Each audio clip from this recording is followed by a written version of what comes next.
Qu'est-ce qui nous freine en cuisine? Qu'est-ce qui nous empêche de cuisiner plus souvent? Est-ce que c'est le manque de temps, le manque d'énergie, le manque d'idées, de motivation, de compétences, de confiance? Si je vous disais qu'il existe une solution, si je vous disais qu'il existe un petit pot magique qui pourrait vous redonner envie de cuisiner, est-ce que vous seriez preneur? Bien, ce petit pot magique-là, il existe, puis une seule pincée peut vous donner complètement envie de cuisiner. Je suis avec Catherine pour le dernier épisode de la saison. Catherine, c'est la cofondatrice de La Pincée, qui est une entreprise québécoise qui crée des mélanges d'épices artisanaux à la prairie. On parle de créativité, de savoir-faire, mais surtout du rôle surprenant que peuvent jouer les épices dans notre autonomie culinaire. Parce qu'apprendre à assaisonner, c'est aussi apprendre à improviser, à s'amuser, à se faire confiance en cuisine. Et ça, c'est souvent le début d'une plus grande liberté alimentaire. Comment les épices peuvent nous aider à cuisiner mieux et plus souvent? Je vous invite dans une conversation inspirante, puis je vous préviens, ça risque de vous donner envie de cuisiner plus souvent. Je veux savoir, Catherine, est-ce que tu crois que les épices, c'est la solution quand on n'a pas le temps, pas le goût, pas d'idées, pas de... Pour ma part, oui. Quand je développe un mélange, dans le fond, on va travailler des recettes, bien sûr, pour tester le mélange. Donc, on part avec des aliments simples. Ça peut être tout banal, un concombre tranché, un poisson grillé, des plaques de légumes grillés. Une petite viande bien plate là, peut devenir super tripante avec un petit pot d'épices. On a tout essayé la gamme de cette façon-là. Ça peut être utilisé avant ou après la cuisson. Puis dans certains de nos mélanges aussi, il y a du sucre, donc qui va venir caraméliser les viandes, qui va venir aider à une cuisson vraiment intéressante et simple. Mais en t'entendant, ce que je comprends, c'est qu'il faut juste plonger puis y aller un petit pas à la fois parce que c'est en cuisinant qu'on apprend à cuisiner, ça je le dis tout le temps, mais je pense que c'est en assaisonnant qu'on apprend à assaisonner aussi. Faut pas se sentir intimidé, puis il faut juste s'amuser, essayer, plonger. Là. Qu'est-ce que tu dis à ceux qui se disent, moi, là, je sais pas cuisiner, je suis pas bon, j'arrive pas à cuisiner, puis qui sont des adeptes de la livraison ou du resto ou du prêt-à-manger?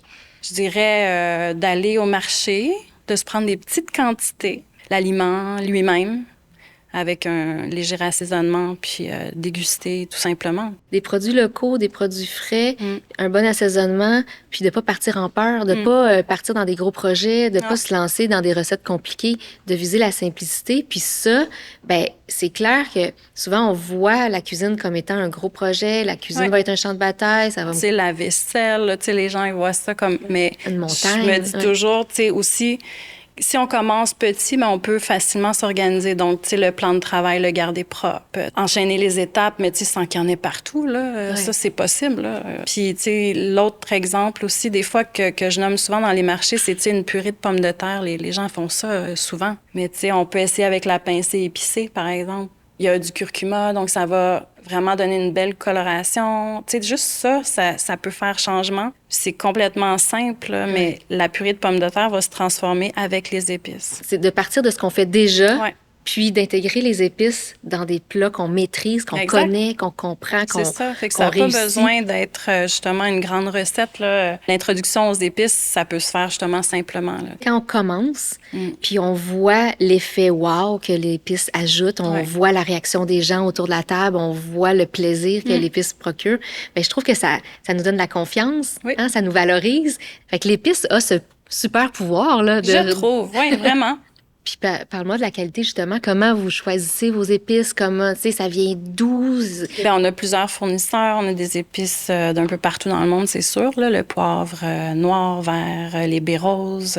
C'est toujours des épices non irradiées. Sinon, dans les bourgeons du printemps du sapin baumier aussi, qui viennent du Québec.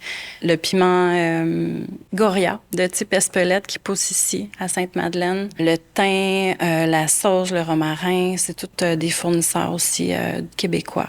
Vous faites une bonne place là, aux produits d'ici, parce qu'on n'a pas des producteurs d'épices comme d'autres pays peuvent l'être, mais on a quand même beaucoup d'aromates puis beaucoup de produits là, de la culture boréale là, qui donnent une personnalité à nos repas. Puis il y a même un barbecue à l'érable aussi qu'on a fait. Quand j'ai découvert aussi, c'est comme des pépites, là. Des pépites d'érable? Des pépites d'érable qui vont donner une belle texture. Là, ça m'a complètement intéressée. Puis avec le poivre blanc. Donc, tu sais, il y a des associations comme ça aussi qui sont fortes. C'est bon sur une viande grillée, mais aussi les légumes. C'est simple et c'est super efficace. Puis il y a un petit peu de romarin. Donc, je le voulais avec plus d'herbes que de sucre. Ce que j'aime, c'est qu'il y a autant l'aspect créatif dans le choix des épices, mais aussi la rigueur dans la qualité des épices, dans la provenance des épices, dans le choix de tes fournisseurs. Puis parle-moi de l'importance d'aller vers des épices entières. Tu sais, t'achètes les épices puis tu les mous toi-même, là.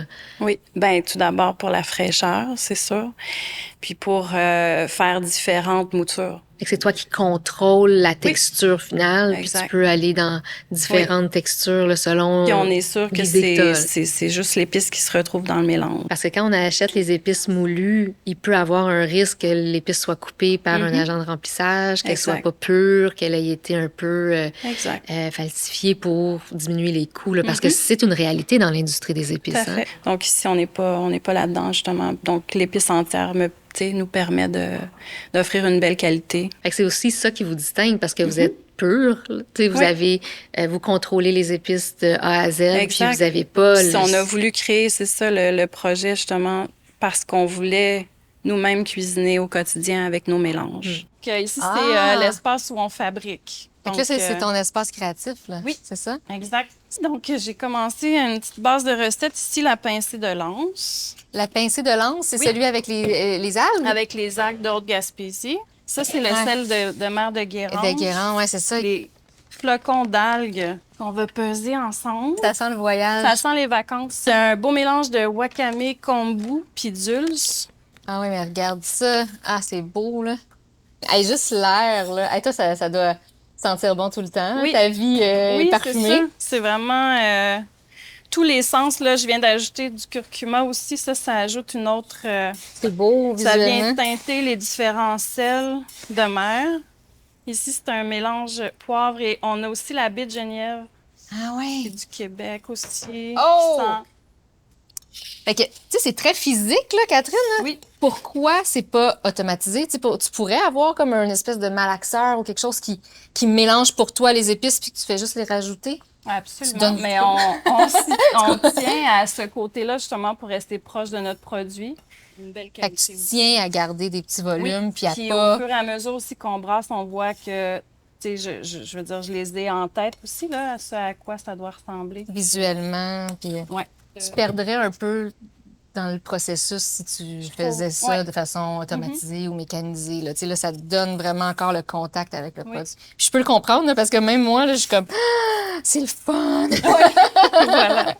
Tu as vraiment un parcours, un background, comme on dit, de cuisine. Tu as étudié à l'ITHQ, tu as travaillé... J'ai étudié à l'ITHQ en pâtisserie. Puis en sortant de l'ITHQ, j'ai voulu apprendre plus la cuisine pour le côté plus spontané. Donc, en associant des goûts différents, puis en créant des mélanges. Tu as vu toutes les possibilités des épices, dans le fond. Les possibilités sont là, oui, absolument. Fait que tu as commencé à t'amuser avec les épices en cuisinant pour d'autres, en cuisinant pour ta famille, en cuisinant pour les enfants du CPE, pour les avocats. Mais ça a été quoi le point de départ pour créer la pincée? Tu sais, entre le fait de cuisiner pour d'autres et d'aider les autres à cuisiner par eux-mêmes? Bien, je me cherchais éventuellement, c'est sûr, un projet d'affaires, mais les épices ont toujours fait partie de ma démarche culinaire, là, si on veut. Donc, des fois, j'entendais aussi au CPE ou mes collègues dire, bon, ben, tu sais, j'ai pas tel ingrédient, je ferai pas la recette, ou, tu sais, parce qu'on jasait beaucoup de recettes, là. J'ai eu envie de partager ça, de mettre ça en pot, en fait, parce que pour moi, des mélanges d'épices, c'est vraiment des solutions. Le dosage est pensé. Je m'amuse beaucoup avec les couleurs, les textures, les saveurs, avec mon instinct, mais aussi mon expérience, les goûts que j'aime, puis m'inspirer des aliments que je voudrais assaisonner avec ça. Tu sais, mon défi, c'est ça. C'est quand une pincée, les saveurs se libèrent, puis ça crée comme une recette en pot, en fait. Quand on fait des marchés, puis que je rencontre la clientèle, bien, je dis toujours, tu sais, pas besoin d'avoir une grande recette. Oui, une pincée, là, ça va donner vraiment tout le ton, la personnalité, puis ça va commencer à raconter une histoire. Exact. Là. Donc là, tu as commencé à faire les petits pots pour les amis. Les amis sont devenus accros. Ils t'ont redemandé. Puis là, ensuite, comment c'est devenu une entreprise? Comment c'est devenu OK, ben là, on fait ça pour les autres, on fait ça pour des inconnus, on fait ça pour tout le monde. Comment c'est devenu? Ben, je suis allée présenter le classique, le poivré et le gravlax au marché des saveurs à Montréal. Ils étaient super enthousiastes à notre projet. C'est votre premier point de vente. Notre premier point de vente. Donc, des ventes, des bons commentaires. Donc, ça a comme attisé une flamme... qui continue, parce que là, on est rendu à 21 mélanges. Wow. Puis ce qui est le fun dans tout ça, on le réalise, moi et François, c'est que il n'y a pas un numéro qu'on va devoir enlever, là. Puis comment ton conjoint, François, il a réagi quand ce projet-là a commencé à prendre forme? Est-ce que... Ben j'ai la chance d'avoir un François dans ma vie qui me suit dans toutes mes idées un peu toujours artistiques, là. Je suis beaucoup dans la création largement, mais il est vite embarqué, là. Il dit, on le fait. On le fait, on le fait, puis en fait, on le fait à notre manière, surtout. Parce que quand on regarde vos produits, là, quand on regarde vos emballages, votre visuel, c'est magnifique, c'est beau, c'est professionnel. On croirait que c'est une grande entreprise, qui a toute une équipe derrière. Mais à la base, c'est vous deux, là. C'est le couple. C'est nous deux qui avons fabriqué tout ça de A à Z. Puis c'est François, son expertise, en fait, qui est designer graphique. Donc, il a pensé à l'emballage qui est magnifique. Mais on n'a pas changé les emballages depuis le début, là, 2012. Là. Puis c'est encore super moderne, super beau. Le logo, tout ça fonctionne. Le manchon de carton aussi nous sert à donner des suggestions de recettes. Fait que c'est vraiment vos deux rôles qui se complètent. Là. C'est toi la créative en cuisine qui crée les mélanges, puis François qui vient créer l'enveloppe, qui vient mettre en valeur ton mélange. Puis de quelle façon vous vous complétez dans l'entreprise aussi? François, il est multitâche, complètement capable de faire plein de trucs à la fois, répondre aux courriels, là. Moi, je suis une autre vitesse, en fait. J'assume maintenant. Je pense que je suis quelqu'un de lent, mais c'est parce que c'est ça m'aide beaucoup à créer. Puis vous faites plein de tests ensemble. Comment ça se passe, là, vous deux, là, la création? Est-ce que tu crées quelque chose, tu l'aboutis, puis tu lui demandes son avis? Je fais souvent 3 versions. Des fois, c'est seulement une, puis je bingo. Mais souvent, c'est ça. J'aime quand même explorer 3 versions. Puis là, François va sentir, on va goûter à la maison, on en distribue à les alentours aussi, les amis qui vont cuisiner avec le mélange, qui vont nous revenir avec leurs commentaires. Donc, ils doivent créer une recette, puis suivre une recette aussi. Après ça, je reçois les commentaires, puis on voit si il mérite son numéro. François Maisonneuve. Dans le fond, je suis le cofondateur de La Pincée. Moi, je m'occupe du volet créatif, donc tout ce qui est mise en marché, design d'emballage, aussi tout ce qu'on fait au niveau des collaborations créatives, des relations partenaires et tout ça. On collabore avec beaucoup d'organismes, beaucoup d'organisations, beaucoup d'entreprises, dont Aliments du Québec depuis le premier jour. Aliments du Québec a été pour nous un catalyseur pour la mise en marché de nos produits, pour arriver avec une crédibilité. Donc, c'est important pour nous, dès le début, d'avoir cette vérification-là au niveau de la mention Aliments préparés au Québec. C'est un élément fédérateur qui nous réunit tous autour du commerce et la transformation et production locale. Mais qu'est-ce que ça te fait quand les gens viennent à toi puis te parlent de leur expérience avec tes épices, avec tes mélanges? Bien, je trouve que c'est comme une mission quand même accomplie. Je me trouve chanceuse de pouvoir recevoir aussi ces commentaires-là puis que les gens disent « Ah, ça me prend mon numéro 8 ». Ils se sont appropriés le mélange. Là. Ouais, il fait partie de leur quotidien. Ça fait vraiment plaisir parce que c'est ça, il y a un réel travail de recherche. On reçoit beaucoup de très bons commentaires. Les gens ils disent « OK, c'est solide, là, votre affaire. » Chaque numéro a sa place. Chaque numéro a sa place. Chacun a son numéro préféré. Ça fonctionne dans différentes maisons aussi. Tu sais, on a créé le plumé, mais il y en a qui vont le préférer comme, tu sais, sur les œufs ou dans des potages. Mais le plumé, on l'a créé à la base pour la volaille. Donc, c'est un beau mélange que j'aime beaucoup. C'est 11 herbes et épices. J'ai voulu faire comme un curry, mais à base d'estragon. Donc, ça le rend super riche. Il y a le fenugrec aussi dedans. Donc, tu sais, c'est quelque chose qui embaume la maison. Là, on peut mettre quelques pincées sur une volaille, de l'oignon de l'ail. J'ai déjà faim juste à t'entendre. Ouais. Donc, ça fait saliver. Puis, tu sais, juste de réfléchir ou d'imaginer les futures saveurs, là, c'est inspirant. Ben, en fait, c'est ça. Je racontais récemment, je suis allée voir Martin Léon en concert. J'ai réalisé en l'écoutant parce qu'il montrait toutes les étapes d'entrée de chacun des instruments sur une chanson, la texture musicale. Donc, ça m'a beaucoup parlé. J'ai fait, OK, ben moi aussi, je fais ça avec les épices. Mais j'adore ton parallèle avec la composition d'une musique et la composition d'un mélange d'épices. Mais je pense que ça donne toute la perspective, toute la profondeur à tes mélanges.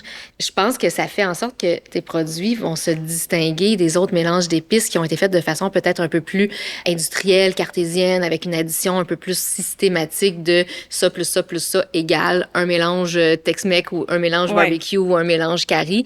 Alors que dans tes petits pots, il y a une histoire, il y a une démarche, une création, il y a un chemin. Mais justement, je voulais aussi me laisser de la créativité libre, de ne pas être trop encadrée, d'y aller avec mon instinct aussi, mon intuition. Et c'est quoi le rêve pour l'entreprise? C'est quoi la suite pour La Pincée? L'important pour moi, c'est de durer puis de faire découvrir encore la marque, donc à plusieurs personnes, parce que c'est ce qui est long, tout simplement. Est-ce qu'il y a un souhait de croissance? Est-ce que vous aimeriez avoir plus d'employés? Oui, absolument. Parce que là, c'est encore 13 ans plus tard, Légèrement. très artisanal. Là. Vous remplissez les pots à la main, vous collez les étiquettes à la main. On a 3 employés. Puis oui, tout est fait à la main. Ici, il n'y a pas de robot, il n'y a pas de machine tant que ça. Puis c'est ce que j'aime, par contre. Donc, on ne va pas trop s'éloigner de ça parce que je fais encore la production. C'est ce qui me garde proche du produit. Il faut avoir les mains dans les épices. Absolument. Ouais. Je trouve que c'est quelque chose qui m'apporte beaucoup, beaucoup. Puis ça me donne un espace mental pour créer.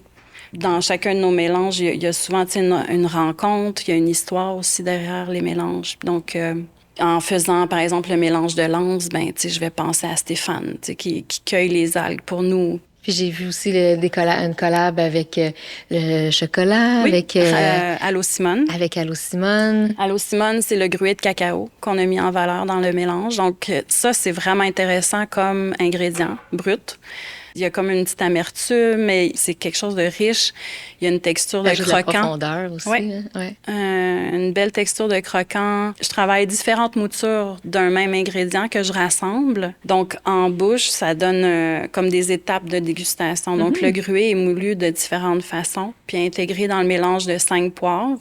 Il y a aussi un côté piquant avec le piment. Qu'est-ce que ça t'apporte d'avoir ces collaborations-là avec d'autres artisans, avec d'autres acteurs là, de la scène agroalimentaire? Ça met aussi en valeur une partie de ce qu'ils fabriquent eux. Puis, c'est des relations qu'on a développées aussi au fil du temps avec d'autres entrepreneurs. Oui, absolument. Ouais. Je vois, là, je suis dans ton environnement, je vois les magnifiques produits, mais il y a un petit produit qui n'est pas une épice, mais qui attire mon attention du coin de l'œil, c'est Cœur de pomme. Qu'est-ce que c'est ça? C'est une BD. Puis, avec mon projet entrepreneurial et tout ça, je me dis que ça fait partie de mon équilibre. J'ai eu envie de me remettre au dessin il y a quelques années, donc j'ai fait plusieurs BD auto-éditées. Et Cœur de pomme, c'est comme une balade dans les pensées de quelqu'un qui fait une recette qu'il connaît sur le bout des doigts. Ça crée un espace mental quand je cuisine, quand je fais une recette que je connais par cœur.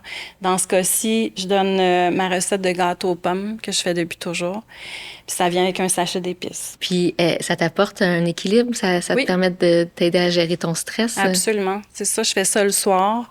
Parfois, quand je fais la production d'épices aussi, il y a des idées de dessin qui me viennent, des couleurs. Puis est-ce que l'inverse aussi, quand tu dessines, est-ce qu'il y a des idées d'épices? Oui. Fait que ça t'aide dans ton processus créatif. Oui. Fait en cuisine ou peu importe le médium, un peu plus d'art, un peu plus de plaisir, un peu plus de magie. C'est ça la recette? Pour moi, oui. Pour moi, c'est une recette. Puis, je trouve que ça ajoute de la douceur aussi là, à la vie. Puis, J'adore cette philosophie-là, ça me parle beaucoup. Merci, Catherine. Merci, Geneviève.